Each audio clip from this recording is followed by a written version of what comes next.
everyone, and thank you for being here today. My name is Caitlin Manvader. Today I would like to talk to you about kids these days and their video games, and why they are bad for them. I understand it's a new generation in the electronics world, but does that mean that kids can't read a book, go outside, or learn a new skill? Video games in the 1970s and 80s, it was meant to be a safe place for kids to gather around with their buddies and hang out.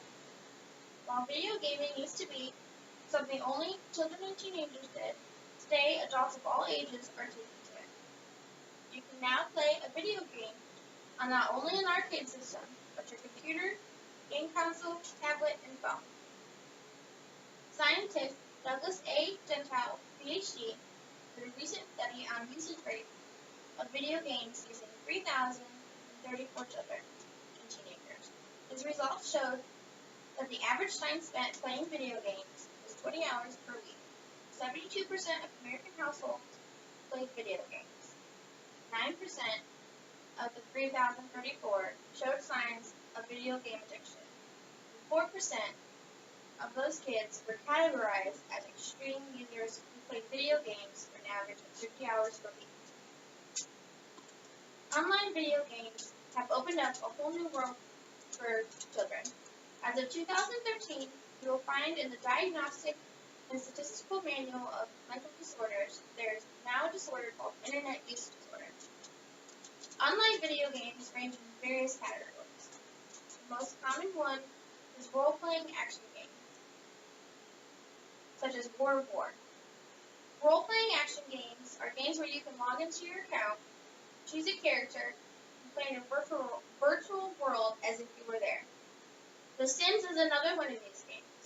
In The Sims, you can choose to do tasks such as make your bed, do the dishes, go to work, and play at the park. You can even make your character have sex and get pregnant. That's how real the online gaming world can get.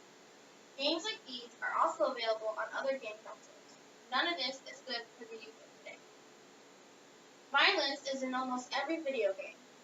Yes, there are many games out there that allow you to learn more and simply just have a good time. I mean, who doesn't love to sit around the table and play a card or board game with their family? Those kinds of games are great for kids, teenagers, and adults of any age. But nonetheless, the majority of video games nowadays involve violence. Even games that are rated E for everyone have some form of violence in them. According to GameSpot.com, 58% of U.S. adults playing games for violent behavior. Recently, VentureBeat did a survey of 2,278 adults in the U.S. Of these, 38% of them were unaware of the video game rating system put in place called Entertainment Software Rating Board. Of the 2,278 surveyed, 47% did not have faith in the ESRB rating system. Yes, violence in games is not the sole cause for violence in the world today, especially in our youth, but as you can see, it plays a big role in it. So what can we do today to help children and teenagers get away from violence? We can start by reading to our children at a young age. According to the National Center for Education Statistics, the NCES, division of the U.S. Department of Education, children who are renting at home enjoy a substantial advantage over children who are not.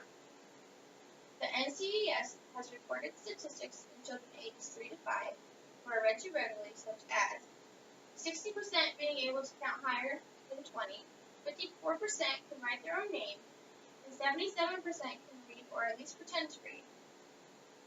According to the Educational Testing Service, the more types of reading material you have in your home, the higher students are in reading proficiency.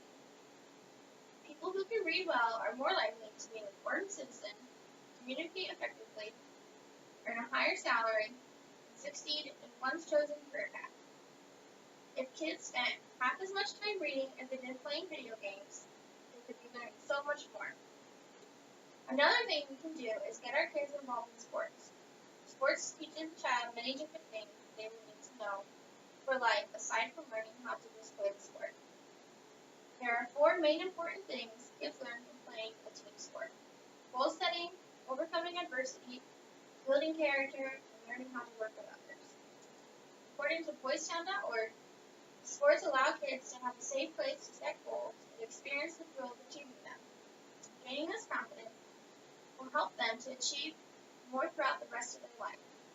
Sports allows children to overcome adversity in a safe and controlled environment, and overcoming adversity is crucial for success in life. Playing sports allows a child to build character by learning that failure is okay, that you don't have to be perfect at everything.